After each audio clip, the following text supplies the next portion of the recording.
বন্ধু তোর জন্য একটা গিফট আনছি। আরে বন্ধু তুই আমার জন্য গিফট আনছিস, আমি যদি তোর গিফট না নিই তাহলে খারাপ দাদা না? তুই লাগে আমার প্রাণের বন্ধু, আমি তো তোর গিফট দিব। আগে দেখা তো তুই আমার জন্য কি গিফট আনছিস। বন্ধু আমি তো গরিব মানুষ, তোর জন্য কিছু আনতে পারে না, সামনে একটা কলম আনছি। আরে বন্ধু এই কলমটা আমি অনেক ভালোবাসি, আর তুই আমার জন্য কলম আনছিস, আমি অনেক খুশি হয়েছি বন্ধু।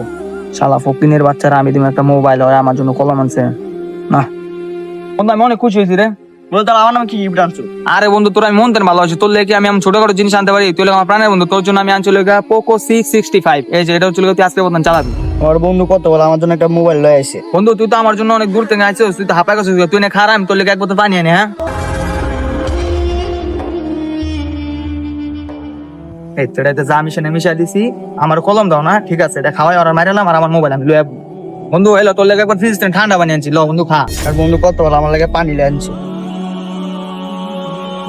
বন্ধু মাথা ঘুরাই। ঠিক আছে শালা মরছ, আমার পেন্সিল দাস না, আমার মোবাইল আমি নিয়ে যাবো।